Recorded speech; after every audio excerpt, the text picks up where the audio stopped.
People have very high standards how they want their work life to be. And I said, look, if you can get your work life to be where you enjoy half of it, that is amazing, because very few people ever achieve that. Because the truth is, everything comes with overhead. That's reality. Everything comes with pieces that you don't like. You could be a Supreme Court justice and there's still going to be pieces of your job you don't like. Every job comes with pieces you don't like. And we need to say, that's part of it. You have to figure out how to set up your life in such a way that you can minimize the things. And I find people don't dislike hard work. What people dislike is being out of control. Like they can't control their life. They can't control their environment. This happens to me when I get overscheduled. I hate being overscheduled. I want some time to be able to think and free myself. We all have the same amount of time in the world. Nobody has more time than anybody else. And when you become a very successful person, one of the things, you start to get overscheduled. So a young person starting their career, I think there are probably a lot of things. Some of them are very well known and people have heard them many times, they're still true. One of those that you should always focus on, a young person should find something that they're passionate about to do.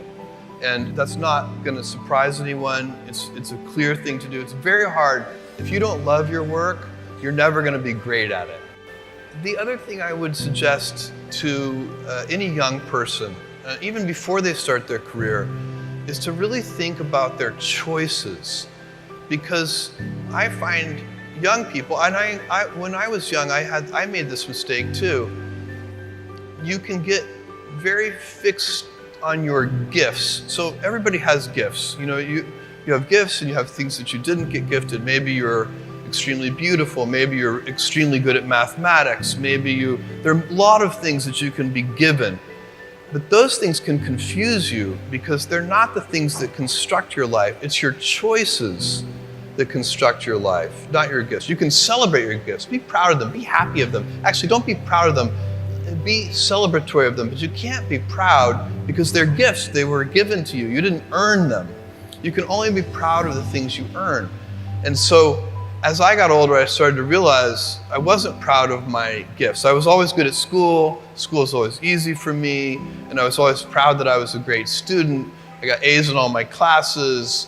I was good at math, all of that. And I thought that's who I was, but it's not true.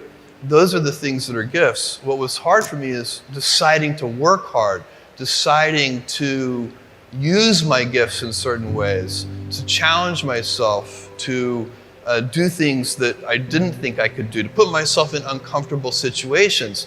We all I would say to a young person, you can choose a life of ease and comfort, or you can choose a life of service and adventure. Which one of those, when you're 90 years old, are you going to be more proud of? My advice would be the same for any kind of entrepreneur, and that is make sure that you are focused on something you're passionate about. So if you look at the early internet companies, they were started and focused on doing something that they thought was very interesting long before the internet was fashionable in any way. We are currently an underdog once again. We've been in business for 6 years, and there was exactly 1 year where we were not the underdog, and that was 1999. I like the underdog years because it makes, I liked it when all the people we hired, their parents told them they were crazy. Like that was kind of the good era. Fortunately, it's back. In 1999, all the parents were like, giving their brothers and sisters high fives. My son is working at Amazon.com. So that's a very, you can't follow the fashion when you're trying to do a startup company, or I think really anything in life. But you have to, as an entrepreneur, if you're gonna build a company, pick something you think is interesting that has the intersection of genuinely creating real customer value, and then just stay right there and let the wave catch you.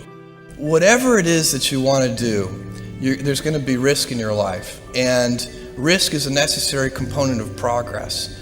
You can make any pioneering movements in the world of any kind, whether they be the geographical, physical exploration that I've just been talking about, or whether it be a more cerebral exploration of a scientific field.